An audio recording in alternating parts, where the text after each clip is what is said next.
Helen Mirren, Secrets About an Old Hollywood Star.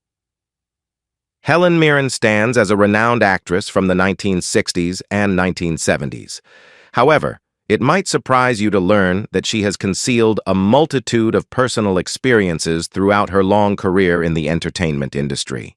These undisclosed aspects range from traumatic incidents like sexual assault to her upbringing in an environment opposed to anarchism. In this video, let's delve into some of the lesser-known facets of Helen Mirren's life.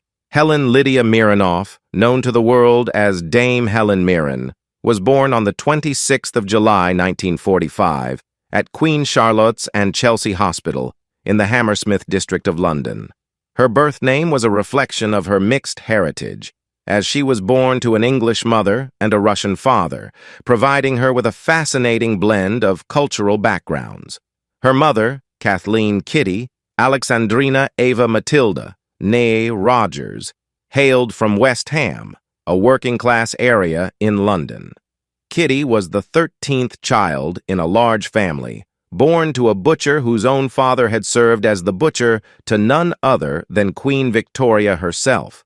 This humble yet intriguing lineage gave a glimpse into the rich tapestry of Helen Mirren's family history. On the other side of her lineage, Helen's father was Vasily Petrovich Mirrenov, a member of the Russian nobility who had been exiled from his homeland.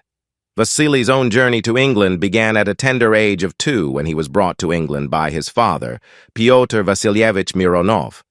Pyotr Mironov was a man of noble descent, hailing from a family with a family estate near Gzhatsk, which is now known as Gagarin.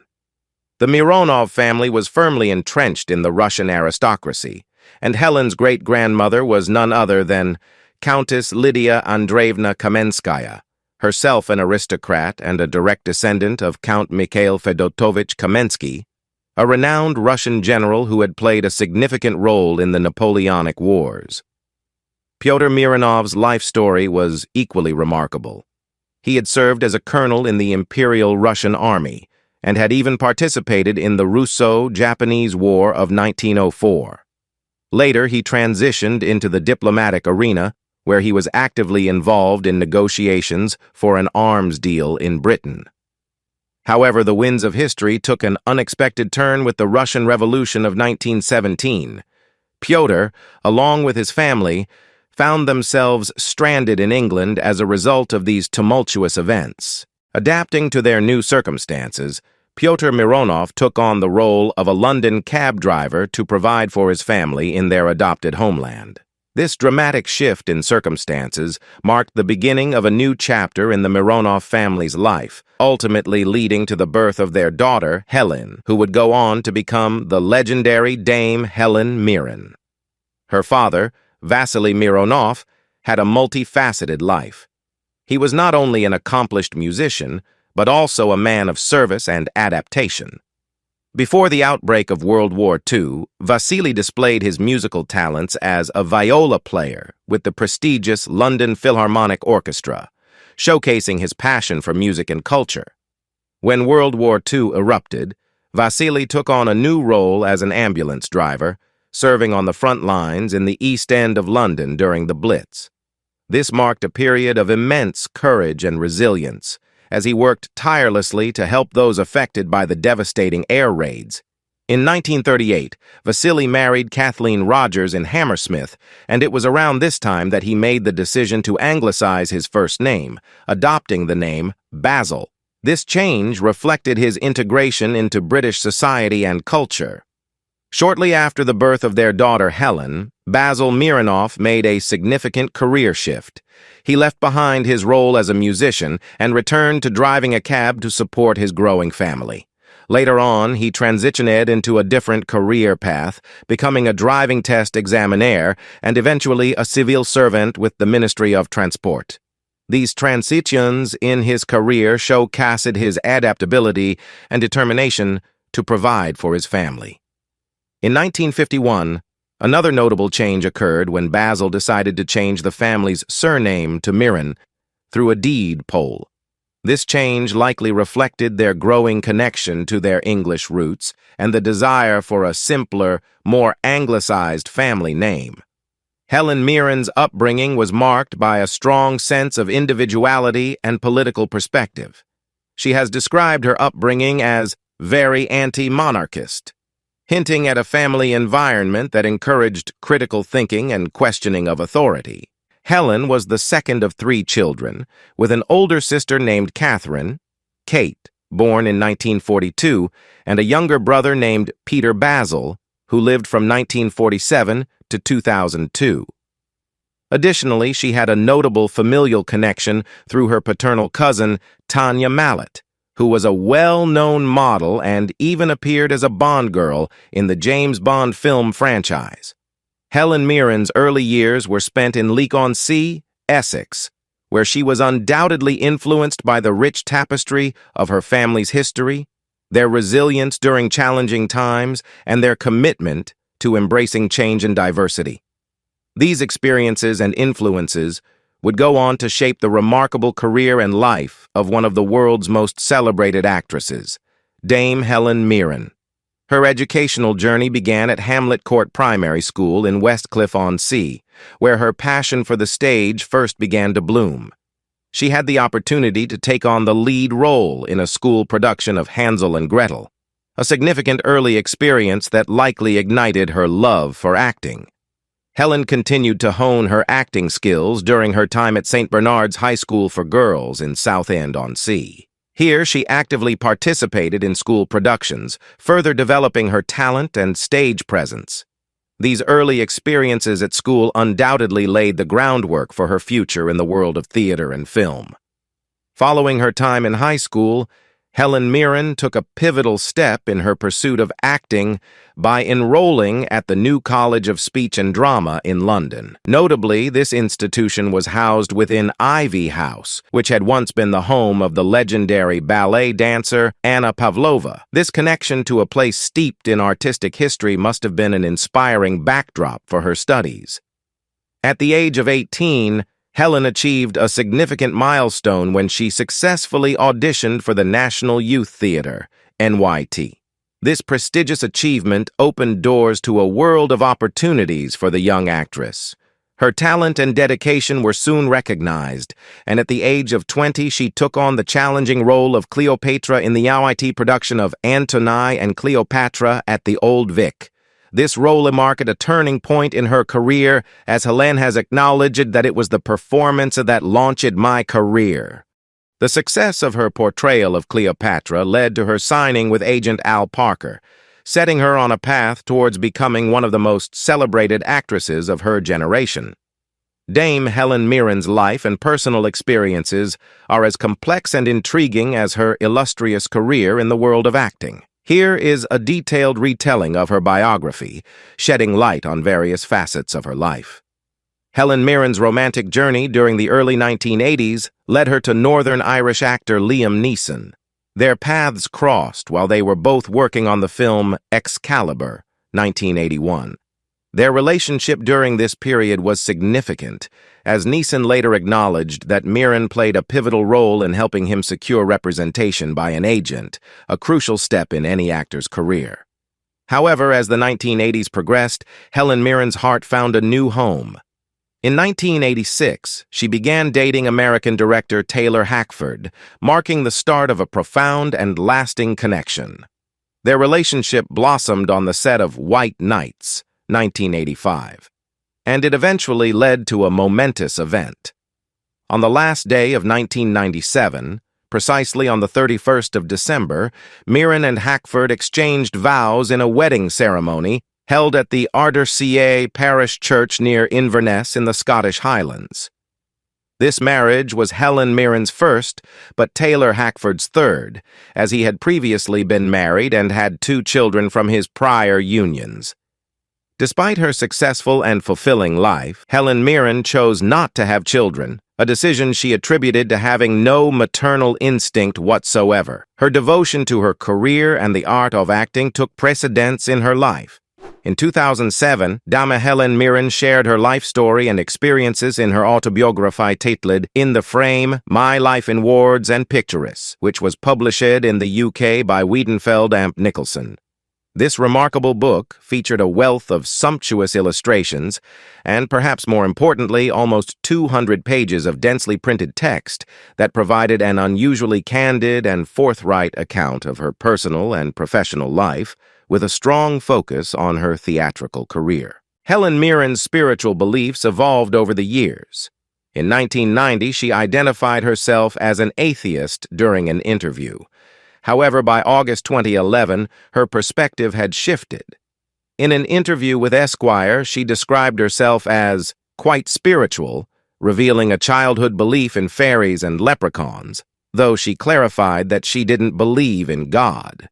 In a deeply revealing and courageous interview with GQ in 2008, Helen Mirren disclosed that she had been a victim of date rape during her time as a student. She also candidly shared that she had used cocaine at social gatherings during her 20s and continued to do so until the 1980s. Her decision to stop using the drug was influenced by the discovery that Klaus Barbie, a notorious Nazi war criminal, had made a living from cocaine dealing. Helen Mirren's illustrious career and cultural impact extended beyond her work in film and theater. In 2010, a waxwork replica of Mirren was unveiled at the renowned Madame Tussauds Museum in London, a testament to her status as a beloved and iconic figure in British culture. In 2012, Helen Mirren received a unique honor when she was selected by the acclaimed artist Sir Peter Blake to be part of a new rendition of his famous artwork, the iconic album cover for the Beatles' Sgt. Pepper's Lonely Hearts Club Band. This version celebrated British cultural figures whom Blake admired, and Mirren's inclusion was a testament to her cultural significance. In 2010, Helen Mirren was recognized by Esquire magazine as the sexiest woman alive, a title that highlighted her enduring allure and timeless beauty. A memorable photo shoot for the magazine in 2011 featured her draped in the Union Jack, capturing her embodiment of British sensibilities and charisma. Her influence extended into the realm of fashion and style as well. In 2013, she was selected as one of the Britain's leading ladies for Marks & Spencer's Womanism campaign. This campaign showcased Mirren alongside other prominent British women from various fields, highlighting her role as a cultural and fashion icon. Her impeccable sense of style was further underscored when The Guardian listed her as one of the 50 best dressed over 50 in March 2013. Helen Mirren's candidness extended to her personal life as well. She openly embraced naturism and expressed her love for naturist experiences, stating that she enjoyed being on beaches where everyone was naked, appreciating the unisexual and liberating atmosphere. In 2004, she was honored as the Naturist of the Year by British Naturism for her support of naturist ideals and her happiness in nude beach settings. Despite her fame, Mirren maintained a neutral stance in politics, revealing in 2006 that she had never been a member of any political party. However, her life took an interesting turn when she became a U.S. citizen in 2017. This new chapter allowed her to participate in her first U.S. election in 2020, exercising her civic duty as a citizen. In a further demonstration of her versatility and willingness to embrace different facets of life, Helen Mirren participated in the music video La Vaccinata in April 2021. The video, created by Italian comedian and singer Checco Zalone, humorously addressed the challenges of dating during the COVID-19 pandemic, emphasizing the safety of being with a vaccinated partner. In the video, Mirren played the role of an older partner, highlighting her willingness to engage in lighthearted and diverse creative projects. It seems like Helen Mirren has made a lot of achievements in her career and life. Are you curious about the early days of her career? Helen Mirren's early career was marked by a profound and passionate commitment to the theater, with her talent shining brightly on the British stage. Her journey into the world of professional acting began when she was invited to join the esteemed Royal Shakespeare Company, RSC, due to her impressive work with the National Youth Theatre, NYT. During her tenure with the RSC, she took on a range of challenging and iconic roles that showcased her versatility and talent. Mirren's dedication to her craft and her ability to tackle such diverse roles established her as a formidable presence in the world of British theatre. In recognition of her talent and contribution to the theatre, the director and producer John Goldschmidt created a documentary film in 1970 titled Doing Her Own Thing, which chronicled Mirren's journey during her time with the RSC. This documentary, made for ATV, provided viewers with a glimpse into her life and work during this formative period of her career. It was broadcast on the ITV network in the UK. Mirren's commitment to her craft extended beyond the RSC. In 1972 and 1973, she collaborated with the renowned director Peter Brook's International Center for Theatre Research, embarking on a tour that took them across North Africa and the United States. During this tour, they created a production titled The Conference of the Birds, further demonstrating her willingness to explore new horizons in theater. Her return to the RSC was marked by her remarkable portrayal of Lady Macbeth, first at Stratford in 1974, and later at the Aldwych Theatre in 1975. This iconic role solidified her reputation as a leading actress of her generation, and showcased her ability to tackle complex and challenging characters. Notably, during her time with the RSC, Helen Mirren raised important questions about the state of theatre production. In a letter to the Guardian newspaper and during her performance in Nunn's Macbeth in 1974, she criticized both the National Theatre and the RSC for their lavish production expenditures. She argued that these excessive technical and costume elements were detrimental to the art of theatre, stating that they created an abyss that separated the realms of truth, emotion, and imagination from the audience. This critique sparked a significant debate and even led to a question in the British Parliament. Despite the controversy, there were no discernible repercussions for her bold and outspoken stance, and her commitment to the integrity of the theatrical arts remained unwavering. During the mid-1970s, Helen Mirren continued to establish herself as a versatile and accomplished actress in the British theatre scene. In September 1975, she took on the role of Maggie, a rock star, in David Hare's musical play Teeth and Smiles at the Royal Court Theatre in London's West End. Her performance garnered attention, and she reprised the role in a revival of the play at Wyndham's Theatre in May 1976. Following this, in November 1975, Mirren joined the Lyric Theatre Company in West End repertory. She portrayed Nina in Anton Chekhov's The Seagull and Ella in Ben Travers's farce The Bed Before Yesterday. Critics praised her performance, with Michael Billington of The Guardian describing her as stirringly voluptuous in the latter role. In 1977, she ventured to the Royal Shakespeare Company, RSC, in Stratford, where she took on the role of Queen Margaret in Terry Hand's production of all three parts of Shakespeare's Henry VI. Her portrayal of the steely character continued at the Aldwych Theatre in the following year. In 1979, Mirren received acclaim for her performance as Isabella in Peter Gill's production of Measure for Measure at Riverside Studios. Critics lauded her for being bursting with grace. Returning to the Royal Court in 1981, she starred in the London premiere of Brian Friel's Faith Healer, earning further acclaim. The same year, she took on the titular role in John Webster's The Duchess of Malfi, a production initially at Manchester's Royal Exchange Theatre and later transferred to the Roundhouse in London's Chalk Farm. Her portrayal was celebrated, with Francis King of the Sunday Telegraph noting her as the story's most important character. In 1983, Mirren showcased her talent as Moll Cutpurse in The Roaring Girl, performing at the Royal Shakespeare Theatre in January and the Barbican Theatre in April. Her performance was described as having swaggered through the action with radiant singularity of purpose. As the year 1989 began, Helen Mirren co-starred with Bob Peck in the Young Vics London premiere of the Arthur Miller double bill, Two-Way Mirror. Her performances in Elegy for a Lady, where she played the proprietress of a classy boutique, and Some Kind of Love Story where she portrayed a blonde hooker, were highly praised. Her ability to transition from vulnerability to sexual aggression in the latter role was particularly noteworthy. In 1994, a significant stage breakthrough came when she was cast by Bill Bryden in a Ivan Arnaud theater production of Ivan Turgenev's A Month in the Country. This production was bound for the prestigious West End.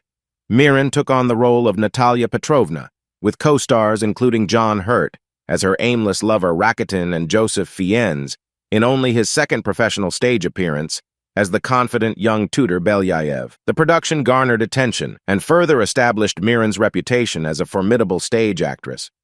Prior to 2015, Helen Mirren had received 2 Tony Award nominations for her outstanding work on Broadway.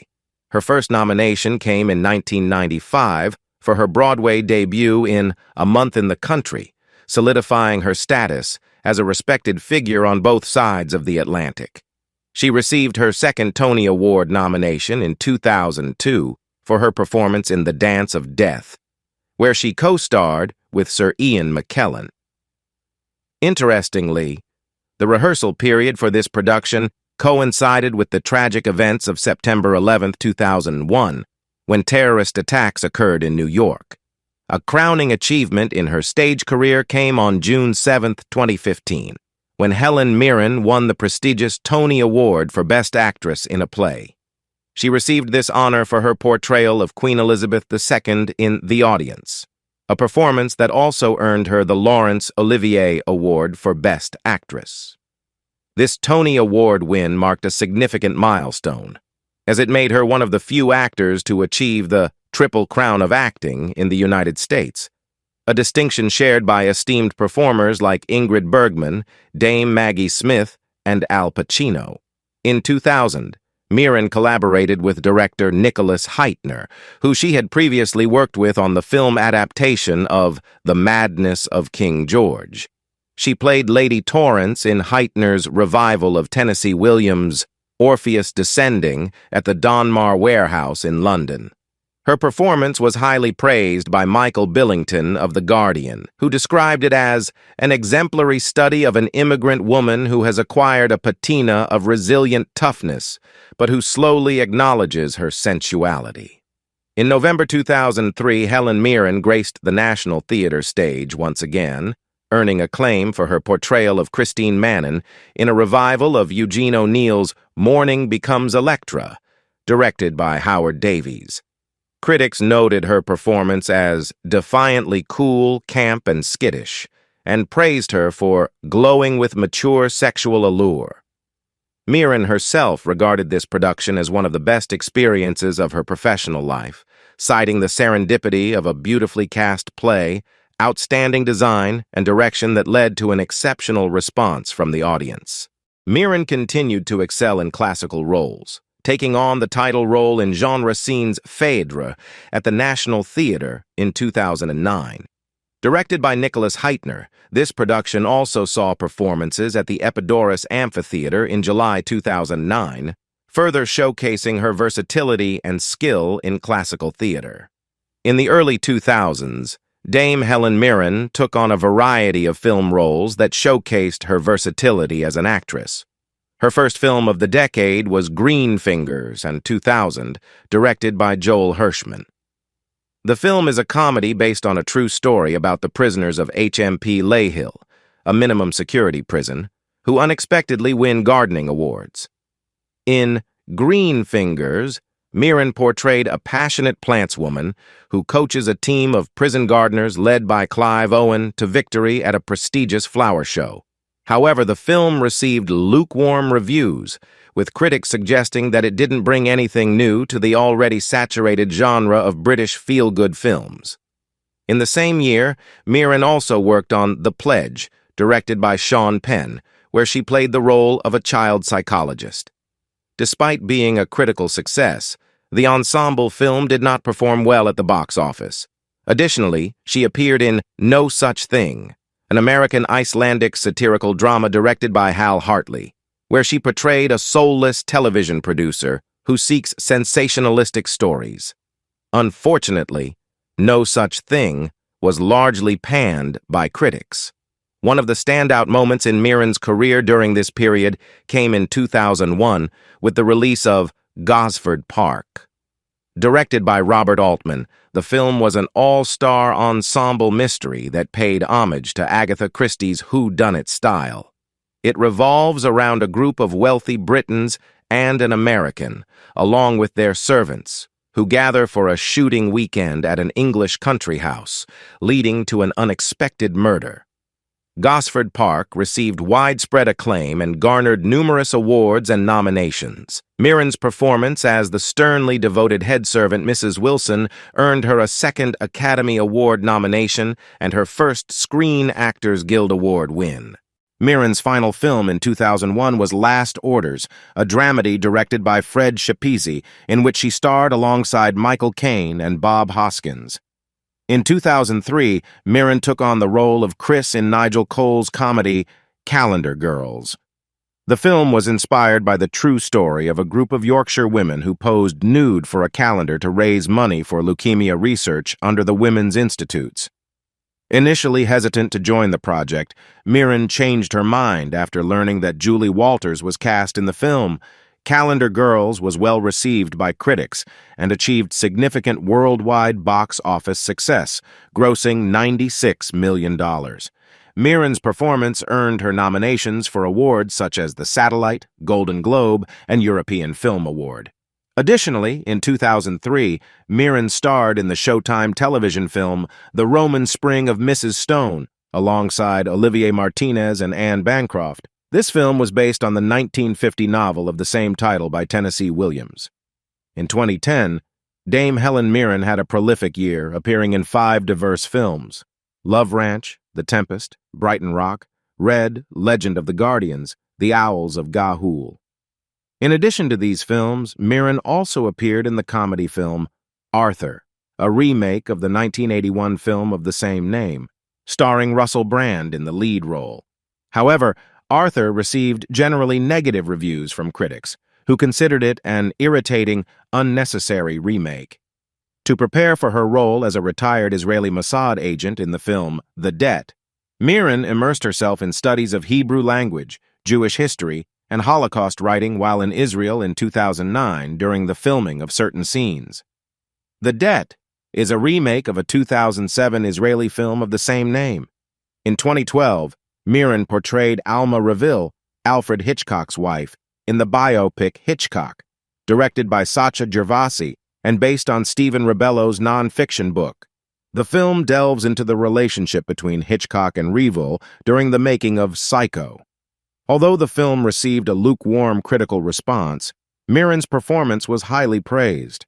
Mirren also starred in The Door in 2012, a claustrophobic drama film directed by István Szabó, based on the Hungarian novel of the same name. The story is set in 1960s, Hungary during the height of communist rule, and focuses on the influence of a mysterious housekeeper over her employer, played by Martina Gidek. Mirren found the role to be challenging and cited it as one of the most difficult roles she has ever undertaken. In 2013, Mirren replaced Bette Midler in David Mamet's biographical television film, Phil Spector, where she played the role of Linda Kenny Baden, Spector's defense attorney during his murder trial.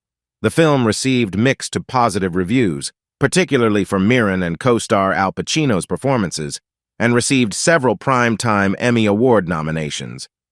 Additionally, in 2013, Mirren voiced the character of Dean Abigail Hardscrabble in Pixar's Monsters University, and reprised her role in the sequel Red 2. In her only film of 2014, The 100-Foot Journey, a comedy drama directed by Lasse Hallström, Mirren played the role of a snobby restaurateur involved in a feud with a neighboring restaurant in a French town. The film earned her positive reviews for her performance and another Golden Globe nomination, becoming a modest commercial success, grossing $88.9 million worldwide. In March 2021, she was cast as the villain Hespera in the superhero film Shazam! Fury of the Gods. Mirren's versatility as an actress was further demonstrated in her portrayal of Golda Meir, the Prime Minister of Israel from 1969 to 1974, in the 2023 biopic Golda. Critics praised her performance, with Owen Gleiberman noting her portrayal as terse, decisive, and ferociously alive. Additionally, in 2022, Mirren appeared in the music video for Kendrick Lamar's Count Me Out as a therapist, showcasing her continued involvement in various forms of media and entertainment. What do you think about Helen Mirren's life and career? Leave us your comments in the section below. We hope you have found this helpful video. Don't forget to leave a like, share, and subscribe to the channel if you like it. Thank you for watching this and see you in the next videos. Goodbye.